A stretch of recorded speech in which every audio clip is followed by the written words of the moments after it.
Boa noite, senhor presidente, senhoras e senhores parlamentares.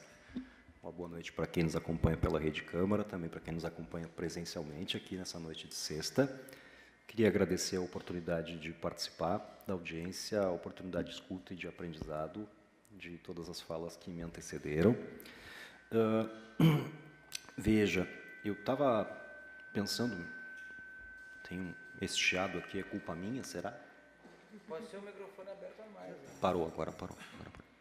Eu estava pensando, mesmo antes da audiência, né, que caminhos a gente poderia percorrer na audiência para que a audiência pudesse ter um elemento de utilidade para quem vem aqui se reunir, para o tipo de plano que a gente pode fazer a partir de se reunir aqui nessa noite, né? Porque o ponto aí é que nós temos um amplo debate, né? São muitas questões e muitas políticas públicas que se associam com a discussão de quando a gente vai pensar sobre o que seria uma política pública para pessoas idosas, né? São muitas variáveis para as quais a gente poderia derivar dessa discussão. E eu vou tentar abordar algumas delas aqui, sem passar muito tempo, presidente, espero que não passe, que eu considero que são importantes e tentar chegar numa conclusão que eu acho que é útil, pelo menos vou colocar para o debate nosso aqui coletivo. Porque, veja, se a gente pega lá o dado do envelhecimento da população, o aumento percentual do número de pessoas idosas na sociedade brasileira, o que isso representa no Rio Grande do Sul, que já foi bem registrado, que é o estado com percentualmente o maior número de idosos do país, o que isso representa no nosso município, em Pelotas, nós estamos falando aí de 67 mil pessoas aproximadamente, né? Há uma primeira definição, que é quase que uma definição cultural que precisa ser feita, que existe um certo padrão, e aí a gente pode relacionar inclusive com um debate sobre preconceito e etarismo, que é igualar todos esses idosos, né? Em algum ou em outro lugar. Todos os idosos são pessoas que precisam de cuidados, ou todos os idosos demandam tal e tal cuidado e política pública. É uma rede complexa, até nisso, porque nós temos idosos absolutamente ativos, no sentido da atividade física, por exemplo. Nós temos idosos que são pessoas que vamos reivindicar, que tenha transporte coletivo à noite para poder ir no bailinho, e que bom que tem idosos que gostam de ir no bailinho também. Nós temos idosos que precisam dos cuidados, sejam dos seus familiares, das instituições de longa permanência, ou seja, nós estamos falando de uma complexidade, e é importante entender e respeitar essa complexidade. Porque aí nós não estamos falando de políticas públicas exatamente iguais, é um público diverso, e pensar sobre isso, refletir isso, me parece que é um passo importante, né? Eu estava ouvindo a Patrícia, na verdade, em relação ao tema, eu ia falar Cláudia, mas a Cláudia foi outra referência que eu ia fazer a sua fala.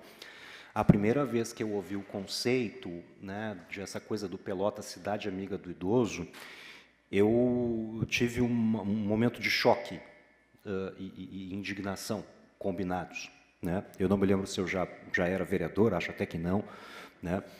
Porque, enfim, eu não sou uma pessoa idosa, mas eu sou um cuidador de idosos, e quero falar sobre isso para dialogar também com algo que falou a Cláudia e com algo que falou o William também, né? A gente considerar que uma cidade amiga do idoso é uma cidade em que, no centro da cidade, no calçadão da cidade, você não consegue empurrar uma cadeira de rodas por uma quadra inteira, olha, eu não consigo conceber como a gente pode falar em Pelotas, cidade amiga do idoso, com esta situação, porque essa é a realidade. Agora tem uma obra mais recente no calçadão, e eu até acho que dá para andar uma quadra inteira com cadeira de rodas.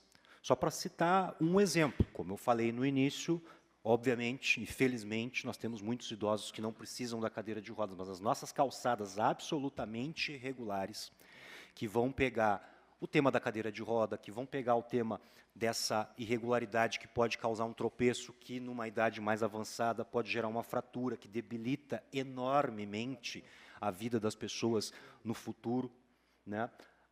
Para além disso, o que é a situação do transporte coletivo e da acessibilidade da cidade em geral para a população idosa, Ou seja, são inúmeras situações em que a gente observa ainda de veículos não adaptados, com degraus muito altos, com velocidade excessiva, com ruas esburacadas, que vão fazer com que esse trajeto no transporte coletivo seja desconfortável para o conjunto da população, evidentemente, mas perigoso em muitas oportunidades, especialmente para as pessoas idosas.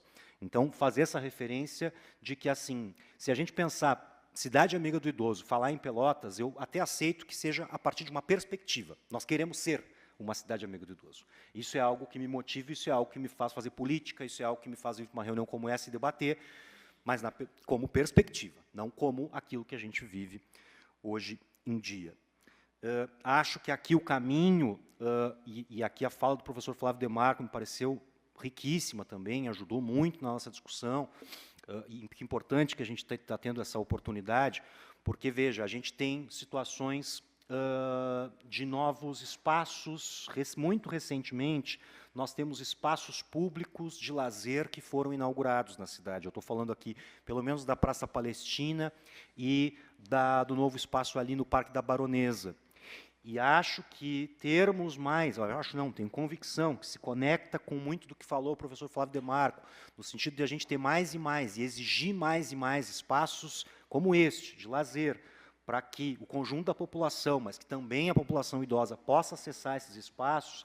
Nós vamos estar falando aí de se conectar com uma situação de promoção da saúde do conjunto da população, tanto na perspectiva da prevenção, professor, e aqui várias falas marcaram esse tema, de que, bom, se a gente tem uma juventude mais saudável, a gente tem uma idade mais avançada, mais saudável, mas também para que os idosos tenham estes espaços mais adequados, iluminados, com uma boa estrutura para poderem se exercitar. Acho que isso é absolutamente essencial.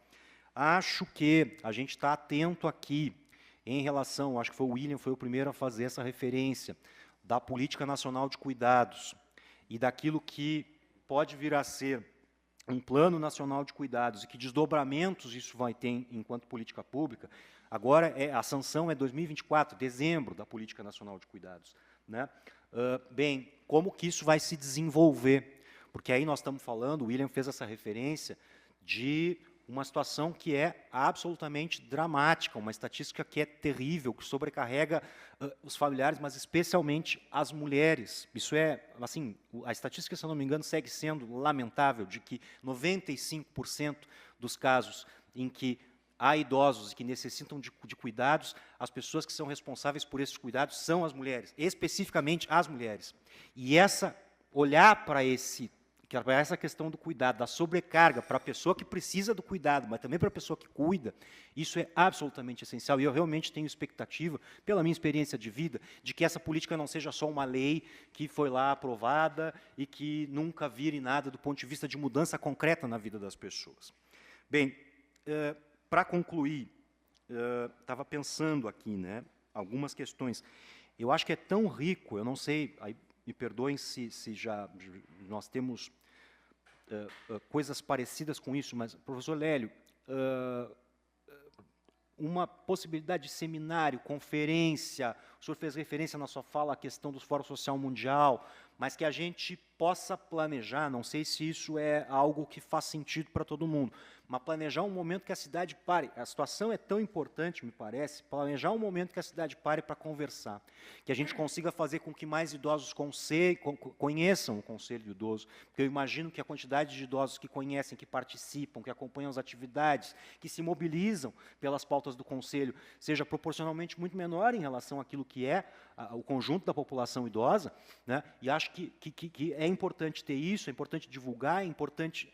E acho que essa perspectiva de seminário, conferência, alguma coisa nesse sentido, com uma ampla divulgação, com um amplo debate, conectando esforços, porque aqui estava tirando a dúvida, por exemplo, como que um futuro centro temático de envelhecimento saudável, que o professor Flávio Demarco mencionou, que é um projeto que a universidade vai buscar, não é uma promessa, não é uma garantia, mas é algo que a universidade vai buscar, como que isso pode futuramente se conectar com a perspectiva do centro-dia, que também não é algo que está garantido, é uma luta para continuar fazendo, mas pode se conectar esse centro da universidade com o centro-dia em algum momento, de que forma pode se conectar, que importância isso vai ter para a população idosa de Pelotas. Então, acho que tem um conjunto de questões aqui que demandam uma continuidade, né? E penso que esse elemento de conexão em evento, talvez em um evento grande, bem planejado, bem programado para o futuro, possa ser fundamental para pensar em políticas públicas. Obrigado pela oportunidade de falar, espero que eu tenha colaborado na discussão. Obrigado. Muito obrigado, vereador Jurandir Silva.